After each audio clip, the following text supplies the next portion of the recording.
Le titre du message pour nous ce matin, et on va le projeter, le titre du message c'est « La vie est trop courte ».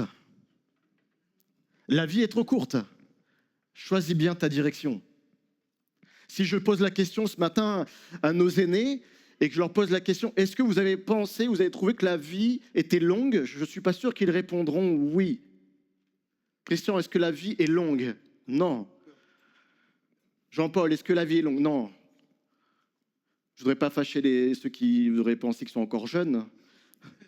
Quels sont ceux qui pensent que ce sont des années? Comme ça, je ne me trompe pas. Lève la main. D'accord. Napoléon, est-ce que tu penses que la vie est courte? Ah, la courte? C'était un petit piège. François, la vie est-elle longue? Très courte. Et vous savez, la vie, elle passe tellement vite. Elle passe tellement vite que vraiment, il y a des impératifs qui viennent à nous dans les choix qui s'imposent. Et on ne veut vraiment pas se tromper de direction parce qu'on sait que si on se trompe, cela peut avoir un impact sur notre vie. Ce n'est pas des secondes que nous perdons, ce n'est pas des minutes, ce n'est pas des jours, ce n'est pas des mois. Des fois, ce sont des années que nous pouvons perdre. Et j'ai toujours trouvé ça amusant lorsqu'on pose la question à un enfant. Vous savez, ceux qui ont entre 3 et 5 ans. Et là, j'aime poser cette question. Quel âge tu as? Et souvent, ils sont là. J'ai 3 ans et demi. Le et demi, on sent que c'est important pour eux. Hein. Et bientôt 4. Ils ont à peine eu 3 ans, ils sont déjà à 4 ans. Mais quand tu poses la question à quelqu'un qui a passé un certain âge, généralement, ils ne disent pas le et demi. Eux, ils aimeraient bien que quand tu souhaites leur anniversaire, que tu apportes le gâteau, tu évites de mettre les bougies. Les gamins, eux, ils aiment quand il y a plein de bougies. Plus tu grandis, moins t'aimes les bougies. C'est vrai, hein? La Bible dit, vous savez quoi? Elle dit que nous sommes une vapeur qui paraît pour peu de temps et qui disparaît. Une vapeur qui paraît pour peu de temps. Mes amis, la vie est trop courte. Il nous faut vraiment choisir les bonnes directions. Et je ne sais pas dans quelle direction vont tes années aujourd'hui. C'est cette question que j'aimerais mettre sur ton cœur. Parce que mon désir, par amour pour toi, c'est que tu te trompes le moins possible. C'est que lorsque tu seras arrivé à un certain âge, lorsque tu sentiras que Dieu va t'appeler à le rejoindre, c'est que tu puisses regarder derrière toi sur ces années qui ont passé avec fierté. Et vous savez, j'aimerais vous dire une chose, c'est que ce n'est pas question simplement de passer au mieux les années. La question, c'est de savoir, est-ce que je vis les projets que Dieu a dessinés sur ma vie? La Bible dit, et je le dis souvent dans Jérémie chapitre 29, verset 11, « Je connais les projets que j'ai formés sur toi ». Je voudrais te dire ce matin que Dieu a dessiné sur ta vie des projets particuliers. Ici, le mot projet veut dire un plan. Le mot projet veut dire un objectif, un dessein. Dieu, qui est l'architecte, a décidé des choses particulières pour toi avant même que tu sortes du ventre de ta mère. Peut-être tu penses aujourd'hui que tu es le fruit d'un hasard, tu es le fruit d'une procréation. Et peut-être même tu es dans une tristesse, tu te dis, mais moi, je suis né d'une rencontre hasardeuse. Je ne connais pas mon père ou je ne connais pas ma mère. Ou je connais ma mère, mais je sais que j'ai été un accident. Et je voudrais te dire ce matin que tu n'es pas un accident. Tu n'es pas le fruit d'une rencontre. Tu n'es pas le fruit d'un détour ou d'une perdition sexuelle. Mais si tu es là, c'est parce que Dieu l'a permis. Et si tu es là, c'est parce que Dieu t'a conçu. Je voudrais te dire ce matin que Dieu, c'est un architecte merveilleux. Tu peux parler de Gaudi, tu peux parler d'autres architectes, Le Corbusier ou je ne sais qui. Le meilleur architecte au monde, c'est l'architecte des architectes. Et l'architecte des architectes, c'est notre Seigneur. Et cet architecte, il a conçu la moindre des molécules. Il a conçu ton ADN. Et il a quelque chose de merveilleux pour toi. Il a passé du temps. Je voudrais te dire, tu es son œuvre. Tu es son ouvrage. Il t'a dessiné avec tellement d'amour. La Bible dit aussi que, peut-être pour toi qui penses que tu es quelqu'un qui passe inaperçu, j'aimerais te dire que la Bible dit que tu es une créature merveilleuse. Regarde celui qui est à côté de toi, ou celle qui est à côté de toi. Ok, les célibataires, vous ne profitez pas de l'occasion. Ne profitez pas de l'occasion. Mais dis à côté, à celui d'à côté, tu es une créature merveilleuse.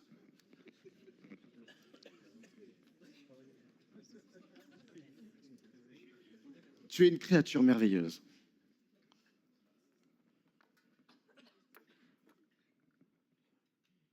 Vous êtes tous des beaux gosses.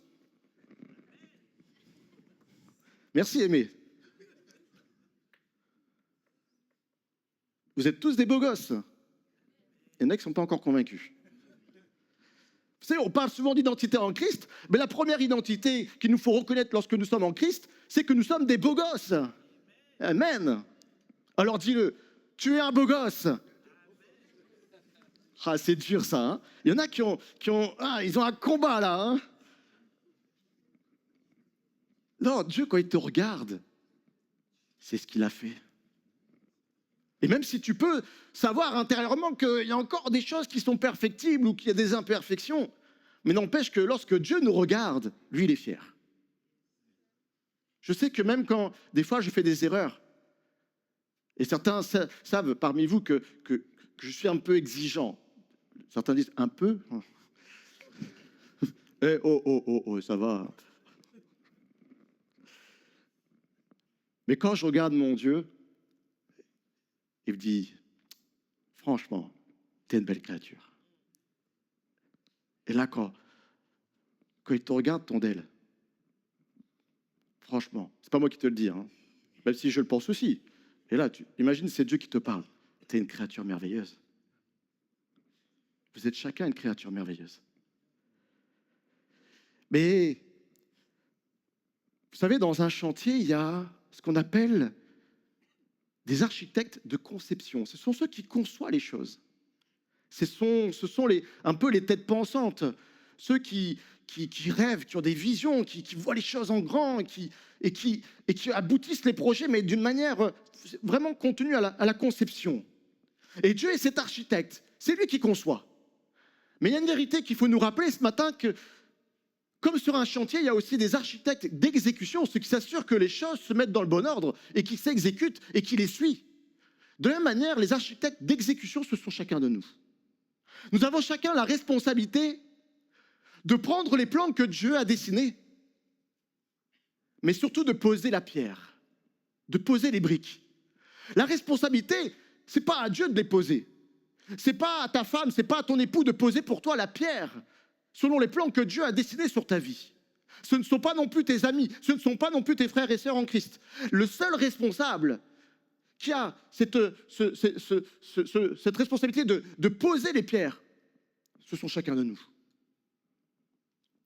C'est à nous de s'assurer, de comprendre la vision que Dieu a pour nous et de la mettre en place. C'est à nous qui revient la responsabilité de recevoir les projets et de les mettre en place. C'est à nous de recevoir les promesses et de les vivre. C'est à nous de poser les briques. La Bible déclare dans le psaume 90 qui est attribué à Moïse, il dit quoi? Il dit « Enseigne-nous à bien compter les jours ». Mes amis, nous avons la responsabilité en tant qu'architectes d'exécution, fils et filles de Dieu, de nous assurer d'être enseignés afin de bien compter nos jours, afin de bien poser les pierres les unes après les autres, afin de voir l'ouvrage que Dieu a conçu s'édifier, s'élever vers le haut. Et Moïse, dans le désert, lorsqu'il dit ces paroles, lorsqu'il crie à Dieu, enseigne-moi afin que je puisse vraiment vivre les projets que tu as dessinés. Il faut comprendre que Moïse est là, il est dans le désert. Ça fait des années. Et là, il est avec le peuple et ce n'est pas évident pour lui. Il aurait pu crier à Dieu, Seigneur, aide-moi à diriger ce peuple qui est dans le murmure. Seigneur, fais-nous sortir de ce désert. Non, ce que Moïse a pensé, c'est, Seigneur, aide-moi à ne pas gaspiller un seul de tes jours que tu me donnes. Vous savez, chaque souffle de vie que Dieu nous donne, c'est un trésor. Nous sommes une vapeur. En un claquement de doigts, nous pouvons partir. Chaque respiration que je donne est une grâce. Est-ce que notre prière chaque jour, c'est de dire, Seigneur, enseigne-moi à ce que chacune de mes respirations soit ta gloire. Enseigne-moi pour que chacun de mes jours m'amène à m'approcher davantage de ce que tu as conçu sur ma vie. Enseigne-moi de sorte que chacun de ces mois, je puisse aller de progrès en progrès dans l'ouvrage que tu m'as donné à exécuter. Aide-moi, Seigneur, à ne pas gaspiller ce que tu as préparé d'avance pour ma vie. Peut-être qu'aujourd'hui, certains se disent, oui, mais moi, oui, j'ai reçu quelque chose. Mais un jour, j'ai fait un choix. Et à cause de ce choix-là, je suis parti dans une direction totalement opposée. Peut-être tu te dis, moi, j'ai fait un choix, j'ai fait un compromis un jour. Je me suis engagé dans une relation avec un homme. Et aujourd'hui, je ne peux que constater que je fais du surplace dans ma vie. Ou je me suis engagé avec une femme. J'étais attiré, oui, c'est vrai, physiquement, par elle. Et aujourd'hui, je ne peux que dire que j'ai le sentiment de vivre une relation avec Dieu en solitaire. Et j'ai du mal à mettre en place ce que Dieu a mis dans mon cœur il y a des années. Et pour moi, maintenant, c'est trop tard. J'ai même eu des enfants avec cette personne. Les choses sont engagées. Je ne peux plus revenir en arrière. Peut-être pour toi, c'est un choix professionnel que tu regrettes. Je vais vous dire une chose ce matin, j'ai une bonne nouvelle pour vous. C'est que par grâce, avec Dieu, il n'est jamais trop tard. Tu as peut-être le sentiment qu'il y a comme des sauterelles qui ont dévoré tes années. La Bible dit que je te restituerai les années dévorées par les sauterelles. Dieu est capable de récupérer tout ce temps passé qui a été dévoré, peut-être par un compromis, un mauvais choix, une mauvaise direction. Prends cette parole avec foi ce matin. Je vous restituerai les années qu'ont dévoré la sauterelle. Amen. Si tu es d'accord avec cela, lève la main, dis Amen. Amen. Ce matin, peut-être ta question, c'est de te dire, mais, ok, pasteur, mais moi, j'ai le désir de construire le projet que Dieu a dessiné sur ma vie, que Dieu a formé sur ma vie. Mais comment faire ? Comment m'assurer que je ne me trompe pas dans ma vie ? Comment m'assurer que je prends la bonne direction ? Comment m'assurer que je ne suis pas en train de faire un faux pas, d'aller à gauche alors qu'il fallait à droite ? Alors j'aimerais ce matin vous partager 3 repères, 3 critères que Dieu nous donne et que je vous invite vraiment à valider pour vous assurer que la direction que vous pensez prendre est celle que Dieu attend de vous. Et le premier critère, c'est une révélation par le Saint-Esprit. Le premier critère que nous devons valider, que nous devons cocher, c'est d'avoir reçu une véritable révélation par le Saint-Esprit. N'oublions jamais que l'architecte, on l'a dit tout à l'heure, c'est Dieu. C'est lui qui a dessiné les plans. Et la seule personne qui connaît parfaitement non seulement les plans, mais qui est en mesure de nous les partager, de nous les faire connaître, c'est le Saint-Esprit. Et nous savons que chacun d'entre nous, Jésus a dit, il vous conduira dans toute la vérité. Le Saint-Esprit est celui qui peut nous conduire dans les projets que Dieu a formés sur nos vies. C'est la seule personne. Et il n'y a pas besoin d'aller voir les prophètes que nous entendons parler à droite ou à gauche. Si Dieu voulait utiliser un prophète pour t'éclairer, il amènerait à toi et il te parlerait. Moi, je voudrais vous dire ce matin, vous rappeler que nous sommes le temple du Saint-Esprit. Et celui qui connaît parfaitement les plans pour notre vie, il est déjà en chacun de nous. Il n'y a pas besoin d'aller courir à droite ou à gauche. Il y a juste simplement besoin d'aller consulter celui qui connaît parfaitement l'architecte et qui connaît ses plans, le Saint-Esprit, et qui a demeure en nous. Il est là. Et au plus nous allons le rencontrer, et plus nous allons avoir les plans qui vont se révéler dans notre vie. Vous savez, sur un chantier, il y a des réunions. Dans ma vie, j'étais conducteur de travaux et nous avions au moins 1 à 2 réunions par semaine de chantier. C'est vrai, c'était des chantiers d'une certaine envergure, mais n'empêche que même sur des petits chantiers, à l'échelle d'un pavillon, il nous faut des réunions régulièrement. Sinon, on risque de faire des erreurs ou même ne pas voir des erreurs. Et ces réunions de chantier, elles sont essentielles parce qu'elles nous permettent de faire le point. Où est-ce que nous en sommes dans le chantier? Quel est l'avancement du chantier? Quelle est la situation du chantier? Et puis aussi, ça nous permet de voir avec l'architecte, de voir un peu les points qui sont un peu litigieux, les points qui sont un peu compliqués. Et il y a aussi un autre type de réunion de chantier, ce qu'on appelle des réunions de synthèse. En fait, vous imaginez que le plombier lui arrive avec ses plans qu'il a reçus. L'électricien, il a ses plans. Celui qui fait la climatisation, il a ses plans. Et l'architecte, il a ses plans. Et là, l'idée, c'est de venir chacun avec nos plans et de les superposer. Parce que je peux vous dire que combien de fois j'ai pu voir sur un chantier, alors qu'il était prévu d'avoir une descente d'eau pluviale qui vienne depuis la toiture terrasse, un jour le plombier, il arrive comme ça et dit « Bon, on en fait quoi des eaux pluviales ?» Alors l'architecte dit « Comment ça ?» Ben oui, je fais comment? Parce que là, on m'a prévu aucun passage pour passer mon tuyau. Ça va être compliqué. Et voyez-vous, dans notre vie, des fois, c'est pareil. On a le plan parfait dans notre vie, on sait où aller. Mais il y a des situations, des contextes dans notre vie qui fait que, ok, mais maintenant, moi, ok Seigneur, tu me dis d'aller vers cette direction. Mais la vérité, c'est que moi, sur place, voilà ce que je rencontre. Il me manque quelque chose. Mais si nous ne prenons pas le temps d'aller rencontrer l'architecte et de partager un peu les situations, comment faisons-nous? Comment faisons-nous pour avancer? J'aimerais faire une illustration avec vous. J'aimerais prendre 2 personnes. Je vais prendre 2 beaux dessinateurs. Il y a un grand dessinateur dont j'ai fait connaissance. Nathan, je crois que je t'ai croisé. Non, je savais bien que je t'avais vu. Viens, Nathan. J'aimerais qu'on l'applaudisse. Vous allez voir, c'est excellent. Il est très, très bon. J'aimerais avoir un 2e dessinateur. Non, non, faut pas, quand même. Non, bon, là, tu dessines? Ou Inès ou Jessica? Allez, choisissez l'un d'entre vous. Allez, Inès, tu as été désignée première. Remercie ta copine. Tu as été désignée. On l'applaudit. Et je vais leur demander une chose. Vas-y, assieds-toi, Nathan. Inès, assieds-toi.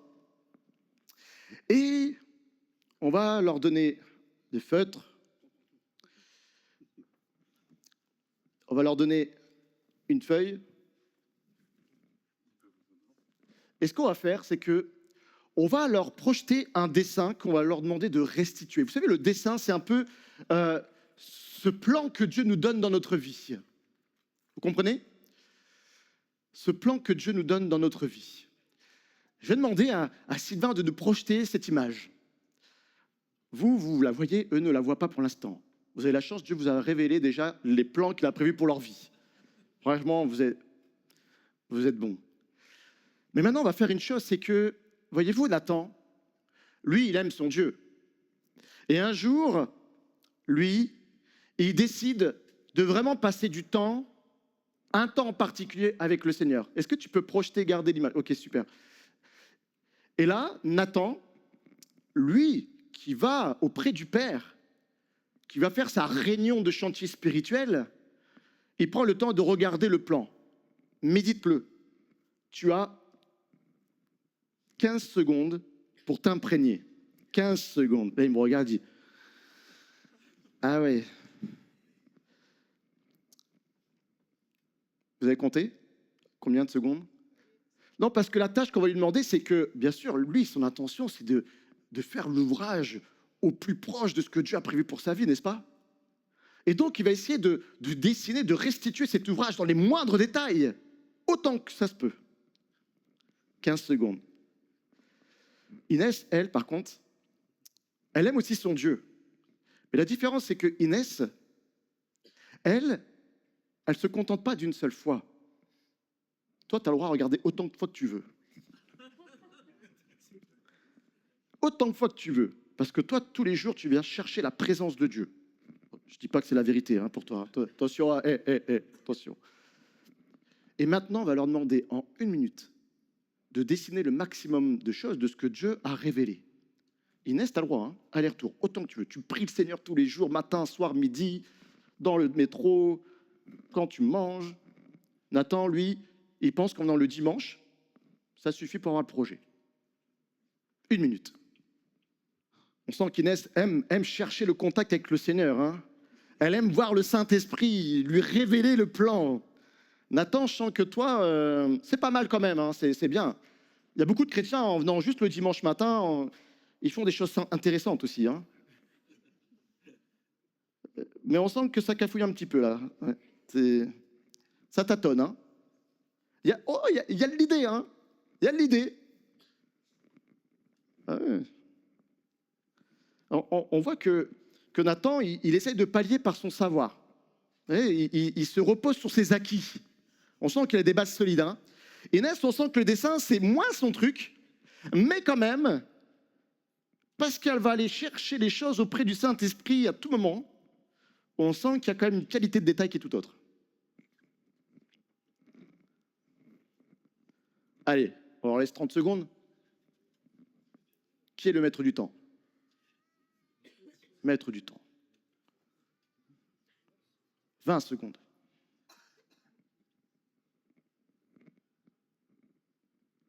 15, 14, 13, 12, 11, 10, 9, 8, 7, 6, 5, 4, 3, 2, 1. On peut les applaudir?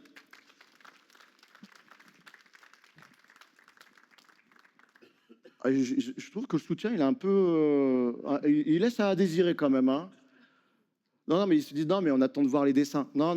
Quand on encourage, franchement, quand on voit aux Jeux Olympiques, on n'attend pas la médaille d'or pour... allez, les Français, allez, les Bleus. Bon. Ok, on commence par celui qui a une relation, on va dire, épisodique. Bon. C'est un peu petit. Tu sais, la vie spirituelle, c'est à l'image de notre relation. Moins on a une relation, plus les projets sont petits. Alors on va demander à Nathan de révéler ce qu'il a reçu de la part de Dieu dans son entretien d'un dimanche. On peut l'applaudir. Je vous ai dit, il a des bonnes bases. Blague à part, c'est un dessinateur vraiment excellent. On espère un jour de pouvoir être au profit de ses talents dans l'église. Ça va pas tarder, t'inquiète. Les parents, ils ont tout compris. Regarde-le bien, je n'ai pas honte. Voilà. Maintenant, on va demander à Inès, qui, sa spécialité, c'est pas le dessin. Mais c'est une personne, c'est le genre de chrétien, vous savez, qui va chercher le contact, la relation avec l'architecte tous les jours. Est-ce que tu peux montrer ton dessin?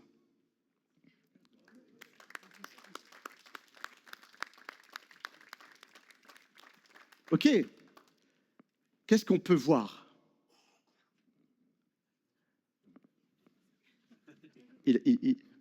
On peut voir quand même que celui ou celle qui a une relation journalière quotidienne, il a un niveau de détail qui est beaucoup plus abouti, n'est-ce pas? Et voyez-vous, on peut les remercier. Je les applaudis une dernière fois. Vous pouvez y aller. Vous pouvez garder votre dessin en souvenir. Vous savez, dans notre vie spirituelle, c'est la même chose. C'est au plus nous allons chercher une relation avec le Saint-Esprit, et au plus nous allons avoir une révélation. Il y a certaines disent, mais moi, je ne sais pas comment faire, je ne sais pas où aller, je ne sais pas comment aboutir à ces choses. Et je voudrais vous poser cette question à vous qui êtes dans cette situation, mais combien de fois tu passes du temps voir le Saint-Esprit? Combien de temps tu passes avec lui? Combien de temps tu passes dans son intimité? Quelle est ta relation? Je vais te dire, l'aboutissement de ton ouvrage est à la hauteur du nombre de temps que tu passes dans sa relation. Amen. Ce n'est pas une question de compétence, le fait d'accomplir ces projets. On l'a vu avec Nathan. C'est une question de relation avec le Saint-Esprit. Et le Saint-Esprit, il a deux manières principales de communiquer. Nous avons tous nos manières de communiquer. Si je parle avec Jean-Paul, lui, il a une manière de s'exprimer. Si je parle avec Étienne, il a une autre. Chacun a sa manière de s'exprimer. Lui, le Saint-Esprit, il a aussi sa manière, en tant que personne, de s'exprimer à chacun d'entre nous. Et je trouve que l'une des manières qui vraiment le caractérise, ce sont comme les poussées intérieures. La première manière dans laquelle s'exprime le Saint-Esprit, ce sont des convictions. La Bible dit, vous savez, on peut lire l'histoire dans l'épître de Pierre, que c'est poussés par le Saint-Esprit, qu'ils ont pu parler à des hommes de la part de Dieu. Ils s'attendaient à faire quelque chose, mais ils ont été poussés par l'Esprit de Dieu, de sorte qu'ils n'ont pas pu se contenir et ils ont parlé de la part de Dieu à ces hommes. Et dans notre vie, il y a des moments lorsque tu te sens comme poussé par le Saint-Esprit. Tu es là en chemin, tu penses prendre ton chemin. Et là, d'un coup, tu sens comme quelque chose qui te pousse vers autre chose. Et c'est tellement puissant. Il y a une telle autorité dans cette poussée intérieure. Dis-toi qu'à ce moment-là, c'est le Saint-Esprit qui est en train de te montrer la direction. Poussé.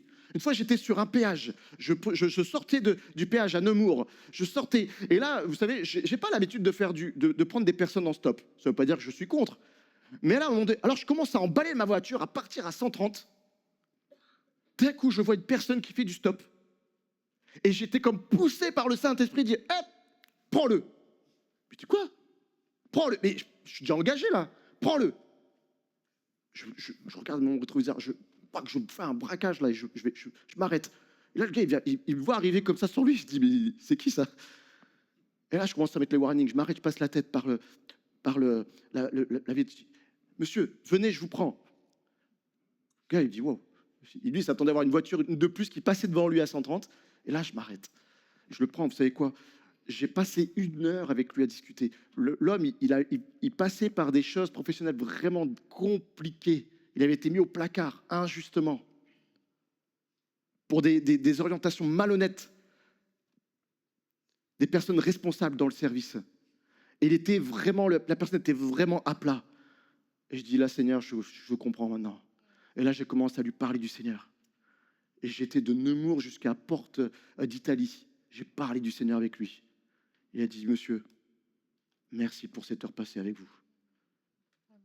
Merci. Ça m'a encouragé. Dieu, lorsqu'il nous fait prendre des directions, il s'exprime premièrement par des poussées intérieures. Et là, tu ne peux pas retenir. La deuxième manière dont s'exprime le Saint-Esprit, c'est en érigeant des obstacles. Rappelons-nous de Paul, lorsqu'il était là sur son chemin missionnaire. Il s'apprêtait à partir où? Il s'apprêtait à vouloir partir en Asie. Mais la Bible dit qu'ils ont été empêchés par le Saint-Esprit d'annoncer la parole dans l'Asie. Empêchés, mes frères et sœurs.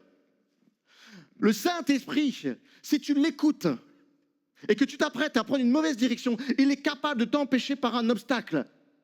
C'est ma deuxième manière que je conçois dont le Saint-Esprit parle, c'est qu'il dresse des portes qui se ferment. Quand tu te prends une porte devant toi qui se ferme, je t'invite à faire une seule chose. N'essaie pas de l'ouvrir. Quand Dieu ferme une porte dans ta vie, ce n'est pas pour te frustrer, ce n'est pas pour t'interdire, ce n'est pas pour te faire du mal. Lorsque Dieu ferme une porte dans ta vie, c'est pour te protéger. Parce que lui, il a la carte de tout l'environnement, de tout ce qu'il a créé sur terre. On l'a dit une fois, Dieu a le temps, le kéros, il n'a pas le chronos, il a le kéros. Il connaît déjà d'avance ce qui va se passer dans nos vies, à quel moment. Et si nous, on essaie de contrarier ce plan, oui, nous allons continuer à vivre certainement, quoique des fois, faisons attention aux choix que nous prenons, qui pourraient s'avérer mortels. Mais si nous l'écoutons, si à un moment donné nous mettons un pied sur le chemin de droite, alors qu'il veut que nous prenions le chemin de gauche, il ferme une porte. Et là, pose ta main tout au plus. Si tu veux juste t'assurer que c'est bien fermé, mais enclenche pas la porte pour l'ouvrir. Parce que Dieu est en train de te protéger. Une fois, je me suis présenté à un entretien professionnel et vraiment, j'avais toutes les compétences pour répondre à ce poste. Et quand je passais l'entretien avec le DRH, vraiment, je sentais les choses. Il n'y avait aucune raison que je n'ai pas ce poste. Et une semaine plus tard, je reçois une annonce. Monsieur Vautier, merci de votre candidature. Nous avons retenu vos compétences, mais nous avons fait un autre choix. J'étais vraiment déçu. En plus, il y avait un impératif. Il fallait vraiment que je puisse trouver un job pour que nous puissions aménager les choses avec mon épouse, nous non d'avoir un enfant. Et il fallait vraiment stabiliser les choses. Je dis, Seigneur, je ne sais pas pourquoi tu fermes les portes, mais je te fais confiance. Plusieurs mois plus tard, j'apprends qu'en réalité, le poste pour lequel j'avais fait candidature, c'était une mairie, pour être un chef de service dans les travaux. Et j'apprends plus tard qu'en réalité, le maire de cette mairie était un maire corrompu au même titre que d'autres maires dans le même secteur. Et qu'il a été mis en garde à vue, mis en examen. Dieu, lorsqu'il ferme les portes, c'est pour nous protéger. Dieu, lorsqu'il ferme les portes, j'aimerais que tu dises Amen, c'est pour te protéger. Amen. Le deuxième critère à valider pour s'assurer que tu prends la bonne direction, c'est une confirmation. Premièrement, une révélation. Deuxièmement, une confirmation. Et cette confirmation, il y a plusieurs manières de la voir. La première que je note, c'est la parole de Dieu.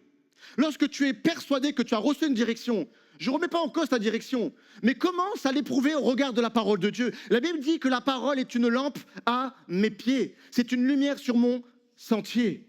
Tu as déjà roulé à l'aveugle la nuit avec ta voiture, en pleine forêt de Seine-et-Marne? Moi, une fois, je me suis retrouvé avec un phare sur deux qui est tombé en panne. Je peux vous dire que même avec un seul phare, c'est compliqué. Imagine dans ta vie maintenant. On n'est pas juste en train de te dire que tu es en train de rouler sur une départementale de la Seine-et-Marne avec éventuellement un sanglier. Hein. On est en train de parler de ta vie, mon frère. On est en train de parler de ta vie, ma sœur. Et là, c'est plus de la blague. Là, il y a des choix qui peuvent avoir des conséquences dramatiques. Et la première chose qu'il nous faut, c'est de rouler dans notre vie avec la parole, qui est une lumière sur ma route, sur mon sentier. Et lorsque je reçois une révélation, ou je pense avoir reçu quelque chose, je regarde si cela est conforme à la parole de Dieu. Si ce n'est pas conforme à la parole de Dieu, si ça ne rejoint pas la parole de Dieu, si ce n'est pas dans la doctrine, dis-toi que ce n'est pas bon. Point. Point. La deuxième manière de s'assurer d'avoir une confirmation, ce sont par les dons spirituels. Ce matin, nous avons eu 2 dons. Et certainement que quelqu'un d'entre nous, voire peut-être plusieurs personnes, ont reçu la confirmation d'une révélation, quelque chose qu'ils ressentaient dans leur vie. Mais ils avaient besoin d'une confirmation pour s'assurer que c'était véritablement le Saint-Esprit qui leur parlait. Et de la même manière, je vais vous dire, Dieu peut utiliser un frère ou une sœur, se saisir d'elle ou de lui, pour exprimer une parole de connaissance et vous dire précisément, oui, ce que tu as reçu vient de moi. Et c'est pour cela que dans notre Église, il nous faut vraiment nous attacher, avoir une assemblée qui ne vit pas seulement avec une belle organisation, une belle structure, mais une Église qui a le souci de vivre par l'Esprit. De manière à ce que chacun de nous puissions être à tout moment, être saisis pendant la louange par l'Esprit de Dieu et avoir une parole de connaissance, une parole de discernement qui va répondre à un questionnement, à un carrefour que quelqu'un vit actuellement. Combien de fois il y a des personnes, et je suis sûr que certains d'entre vous ont vécu ça, alors qu'ils étaient en recherche d'une direction dans leur vie, ils sont venus à l'assemblée et Dieu leur a parlé au travers de quelqu'un. Il nous faut être, mes frères et sœurs, ces personnes qui permettent à d'autres d'avoir une confirmation. Nous ne pouvons pas être des personnes qui, au contraire, n'empêchent pas des frères et sœurs de se tromper. Les vies sont trop importantes. Les vies sont trop importantes. Et la troisième chose par laquelle Dieu peut confirmer les choses, ce sont par des conseillers. La Bible dit que le salut et dans le grand nombre des conseillers. Pour être sûr de ne pas se tromper, il faut nous entourer de garde-fous. Je ne dis pas de fous.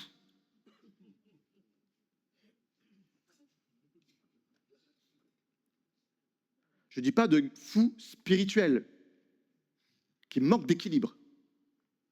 Je ne dis pas non plus des personnes qui ont une affection tellement débordante que pour vous que leur but c'est de vous flatter en disant oui, oui, oui, c'est bien, de peur de vous blesser. Oui, tu peux y aller, oui, c'est bien. Ouais. Non, non, non. La Bible, lorsqu'elle parle de conseillers, il s'agit d'hommes et de femmes spirituellement matures, qui ont été éprouvés et qui ont un bon témoignage, qui ont déjà montré par leur attitude, par leur choix, une sagesse, une connaissance de la Bible, une sensibilité à l'Esprit de Dieu, une autorité, une onction particulière, un amour pour vous, qui fait que eux, leur désir, même s'ils ne vous connaissent pas parfaitement, même s'ils ne vous connaissent peut-être même pas autant que votre meilleur ami, mais vous savez qu'il est animé par l'amour de Dieu pour votre vie. Et que lui, son désir, c'est que vous ne vous trompiez pas. Combien de garde-fous avez-vous dans votre vie? Je parle de garde-fous spirituels. Combien en avons-nous? Chaque fois, je peux vous assurer que j'ai un doute ou que je vais avoir une confirmation pour un choix qui est important. Je sais qui appeler. J'ai mes garde-fous spirituels. J'ai mes conseillers. Et je peux vous assurer qu'ils m'ont bien souvent aidé à avoir un regard tout autre que le mien. Des fois, on regarde les directions, on regarde les choses selon nos yeux. Et souvent, nous avons tendance à voir comme des œillères. On est là et on voit que devant. Mais lorsqu'on fait appel à quelqu'un, à un garde-fou, un conseiller spirituel, lui, il est là à côté de vous. C'est pas qu'il est meilleur que vous. C'est pas qu'il va décider à votre place. Mais lui, il a l'avantage d'avoir aussi 2 yeux spirituels. Et je crois que 4 ou 2 paires d'yeux vaut mieux qu'une seule. Sinon, c'est comme sur la voiture. Lorsqu'on conduit, il y a des angles morts. Et je crois que nos conseillers, nos garde-fous sont ces personnes qui sont comme nos passagers et qui, eux, ont un autre regard sur les rétroviseurs et qui nous empêchent ou qui nous évitent de voir des choses qui déboulent dans notre vie et qu'on n'avait pas vues.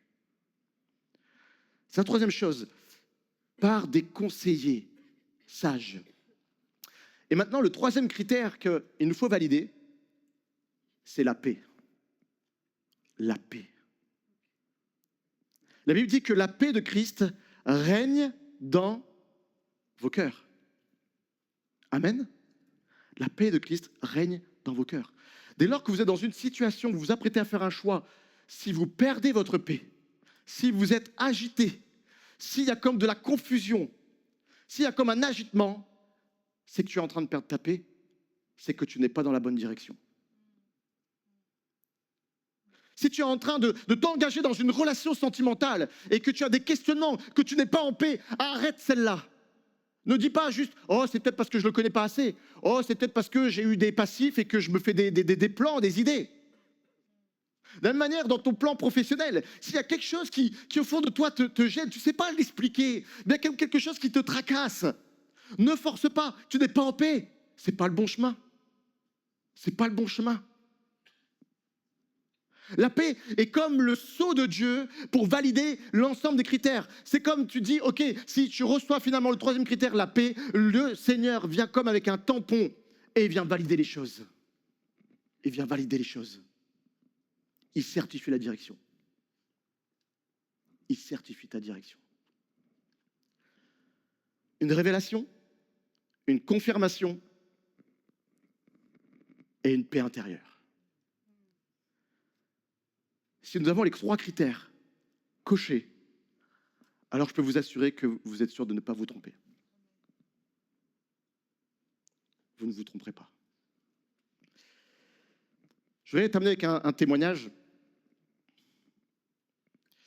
Vous savez, à un moment donné, j'étais assez jeune, peut-être comme quelqu'un d'entre vous a un choix professionnel à faire et moi, je devais m'engager possiblement dans une école. Ma passion, c'était ingénieur du son. J'étais musicien, j'aimais la technique, j'aimais le son. Et j'avais passé un examen, des tests d'entrée, j'avais été reçu à une école sur Paris.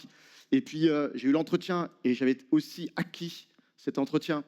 Le truc, c'est qu'il fallait que je donne ma réponse le lundi. Et franchement, sur le plan humain, tous les voyants étaient au vert. Vraiment. Mais ma volonté, vraiment, c'était de non pas faire ce que mon cœur voulait faire, c'était que mon cœur puisse s'engager dans ce que Dieu avait prévu pour moi. Parce que je savais que si je voulais vraiment avoir une vie épanouie, il fallait que je suive vraiment la direction de Dieu pour ma vie. Et le dimanche qui précède ce lundi, j'étais de Sainte-Seine. Et comme mes frères et sœurs qui distribuent la Sainte-Seine, je passais dans la rangée. Une rangée qui était centrale. Et je peux vous dire que c'est un moment qui a marqué ma vie. Je m'en souviens encore comme si c'était hier. Et je portais la Sainte-Seine. Et à un moment donné, ce dimanche-là, vous savez, il y a un pasteur qui était invité. Ce n'était pas le pasteur de l'église, c'était un pasteur invité. Et ce pasteur commence à dire, les projets pour lesquels tu t'apprêtes à t'engager ne sont pas les miens. Je t'ai appelé à autre chose, alors ne promène pas des regards inquiets. Dieu va renouveler ton intelligence. Et à ce moment-là, je peux vous dire que j'étais saisi par le Saint-Esprit. Je savais que cette parole était pour moi. Dieu savait que j'avais une réponse à donner pour le lendemain. Et ce jour-là, le Saint-Esprit m'a bousculé, m'a dit clairement, Sylvain, stop, t'as ta réponse. Et il a même ressuscité en moi quelque chose que j'avais reçu de sa part. Le plan qu'il m'avait partagé, le ministère. Et j'ai compris, ce jour-là, que ce n'était pas pour moi cette direction, que ma direction, c'était le ministère. Je voudrais vous dire une chose, c'est que Dieu a la préoccupation pour chacun d'entre vous, que vous réussissiez l'ouvrage, l'œuvre qu'il a conçue pour vous. Et si vous vous attendez à lui, si vous cherchez véritablement sa volonté dans une relation intime, il saura vous guider de manière précise, de manière intentionnelle. Et je peux vous assurer que lorsque vous êtes dans ces plans, vous vivez bien au-delà de ce que vous auriez pu espérer. Bien au-delà.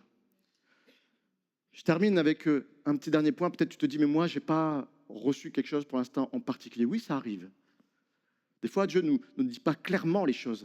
Des fois, il ne nous dit pas clairement les directions. Nous avons une idée, mais elle peut être floue, elle peut être vague. Ce que je dis aux personnes qui me parlent de leur orientation, je leur dis toujours cette parole de Dieu. Et je voudrais terminer avec celle-là. C'est que tout ce que ta main trouve à faire, fais-le avec ta force. Tout ce que ta main trouve à faire, fais-le avec ta force. Si tu n'as pas reçu quelque chose de particulier, tout ce que ta main trouve à faire pour le Seigneur, fais-le avec ta force. La vie spirituelle, ce n'est pas une vie inerte, mais la vie spirituelle est une vie dynamique. Tu ne peux avancer dans les projets de Dieu que lorsque tu commences à avancer sur le premier pas, que tu commences à avancer même le deuxième pas. Dieu est un Dieu dynamique. Un chantier est toujours en mouvement. Un chantier qui est à l'arrêt est un chantier qui est malade. Une vie spirituelle qui est à l'arrêt est une vie spirituelle malade. Et Dieu te demande une chose ce matin, si tu n'as pas encore reçu de ma part quelque chose de précis, alors avance et tout ce que ta main trouve à faire, fais-le. Tu dois toujours avoir au moins une main prise par le service avec l'Éternel. S'il n'y a aucune de tes mains qui est en train d'œuvrer pour ton Seigneur, même si tu n'es pas sûr que c'est pour lui que c'est pour lui que tu le fais dans le sens de la direction qu'il t'a donnée, si tu ne fais pas ces choses-là, tu ne pourras jamais connaître la suite. Tu as déjà vu sur un chantier un manœuvre qui se voit upgradé dans sa promotion en restant juste à rien faire sur un chantier? Non. Dans toute vie, tu as besoin de montrer que tu veux avancer pour pouvoir avancer. Amen. Est-ce que tu es en train d'avancer ce matin? Est-ce que ta main est occupée par quelque chose de la part du Seigneur? Qu'est-ce que tu tiens dans la main? Qu'est-ce que tu tiens? Tu n'as pas de direction? Commence à saisir dans ta main tout ce que ta main trouve à faire. Oui, mais j'ai pas l'énergie. J'ai pas la force. J'ai besoin de la force de Dieu. Quand j'aurai sa force, je ferai. Mais la Bible dit, tout ce que ta main trouve à faire, fais-le avec ta force. N'a-t-il pas dit à Josué, prends courage? Je voudrais te dire ce matin de la part du Seigneur, prends courage, saisis-toi des choses et Dieu va te faire grâce. Et Dieu va te révéler la direction pour ta vie. Et je peux t'assurer que ce qu'il a prévu pour toi, c'est extraordinaire. Extraordinaire. C'est pas ordinaire, c'est extraordinaire. Amen. Est-ce qu'on peut se lever ce matin? J'aimerais qu'on prie pour chacun.